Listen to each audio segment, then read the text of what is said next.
Good afternoon from Historic Howarth. It's John here. We're going to do our weekly little tea chat, I suppose. Right, last week I took a combination of half a teaspoon of Cleavers and half a teaspoon of Milkthistle. Must say, yeah, very nice tea. Do feel a little bit healthier. Yeah, and that's that. But yeah, if I think it's a nice combination if you do have any problems with your liver or your lymph glands. Try it. See if it works for you. And that's that. Now, as promised, we're going to talk today about the controversial red clover flower tea. Now, originally, it was just a regular herb. You'd see it popping up in the middle of grass and meadows. 3 leaves. Because it's got 3 leaves, it's been associated with the Trinity, of course. It's a nice oval flower with a purplish pink colour. I quite like it. Now then, the reason I say it's controversial is in the 1940s in America, it was touted as a wonder herb that could cure cancer and was used in alternative clinics for cancer treatment.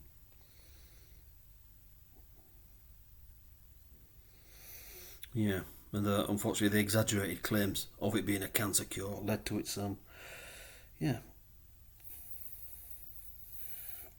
reputation to suffer and its real value to be clouded over. Yeah.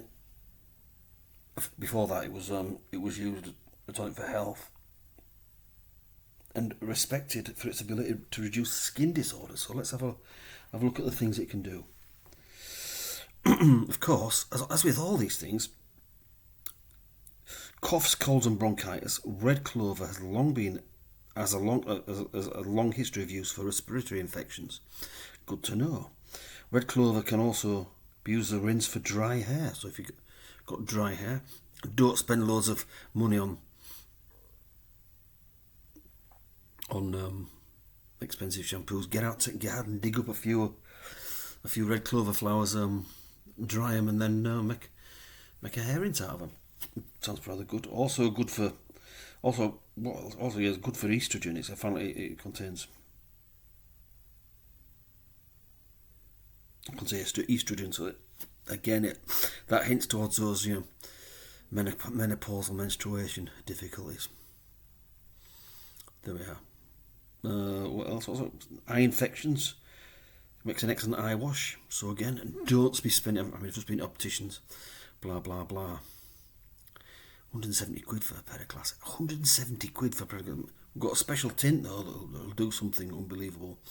Yeah, and there we go. What else? Skin infections. Red clover is an old-time remedy for persistent skin problems, including eczema and psoriasis. So and it can make the tea and it can be used externally for a skin wash, which is really good. That's fantastic, isn't it?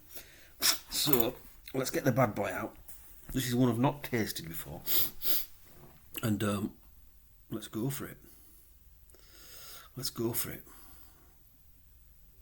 Yeah, let's go for it. Here we are. So let's get the bad boy out. So look at the colour. Yeah, slightly golden colour. I think that's about 7 minutes now. It's got just a herby scent. Nothing too overpowering.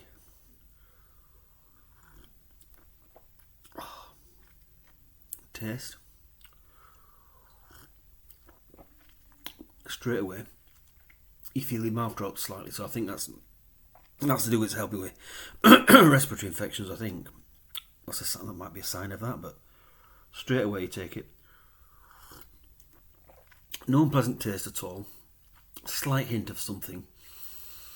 Just very basic kind of plant taste, I would say. But again, you feel your mouth going dry. That's that. So, I'm going to do... I found, I think it's 4 or 5 teas that are useful for prostate enlargement. I have that myself.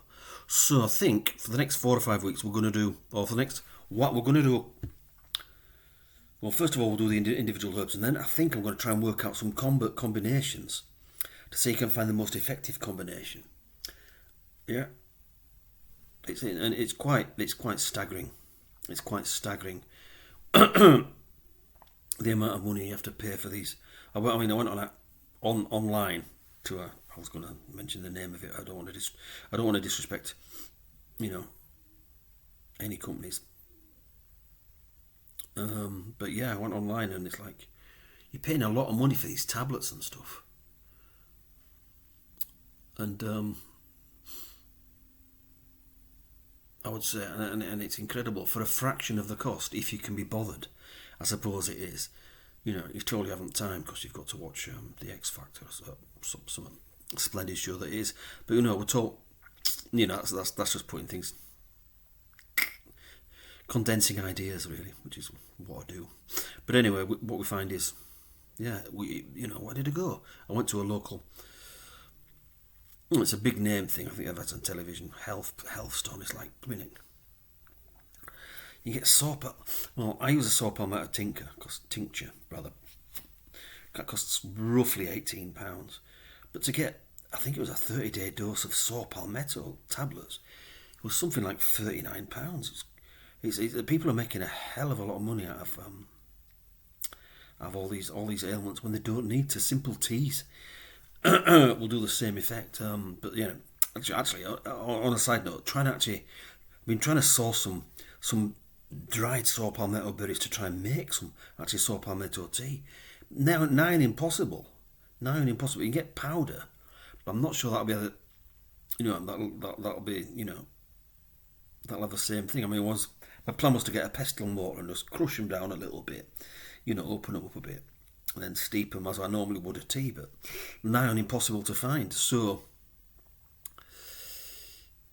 But I'm going to keep trying because it'd be nice to make actually try it in tea form in keeping with this vlog. But if you're wondering why, it turns out that saw palmetto is not included in the herbs that I make the tea with. It's because it's very, very difficult. Yeah, so that's really. So next week we're going to start looking at the prostate, and incredibly, we're gonna have. I'm gonna go. It's like we've done Nettle, but I'm gonna go to Nettle, focusing particularly on its impact. Because I do have an enlarged prostate, and sometimes I do find, sometimes not all the time, but occasionally I will find myself getting up a number of times in the night. Yeah, so that's that. So I do know what I'm talking about. So we'll be able to gauge the impact of a week. So next week we're going to Nettle, but Nettle specifically, and we're specifically focusing on its impact on the prostate, on my prostate. Which is enlarged, and sometimes what a design flaw in the human male's body. Yeah, the urethra going through the middle of the blooming prostate. So if it grows, it squeezes small, makes it difficult to wee. So that's what comes next week. I hope you're excited by me, or as I am by that idea. But yeah, let's see, guys, if we can get some more men on board, some more men looking at this. And actually taking, trying these herbal teas for their prostate. There's, like I say, I've come across about 5. I don't want to get, I don't get too detailed, but if you can find a really good way, a really good one, a really easily available one, that's quite affordable, then let's do it. Let's take it out of the hands of. Let's take it all away from, I don't know. Let's just take it. Let's just. What am I trying to say? I have absolutely no idea. I just want to. Let's reclaim it. Doesn't have to. You'd have to go to the doctors and get a prescription. I'm not saying you shouldn't, but you know, I found personally some of the things he did quite quite distressing. The biopsies and stuff quite distressing, and both of them turned out there was no no carcinogenic material in my prostate, which is good news. But you know, they did it twice, and I thought, you know what? And this is just me. I'm not advocating this for anybody else. I just decided for myself that I was going to try nature's way, as it were, using natural things. So that's what I'm doing. But anyway, I just think for you guys as well, you know, even just to supplement whatever prostate regimen you're on, it'd be useful. But anyway, so we'll see you next week, and we'll talk. It's prostate tea, and we're doing the Nettle, but specifically focused on prostate. Okay, well, thanks for listening. Have a wonderful week. See you next time.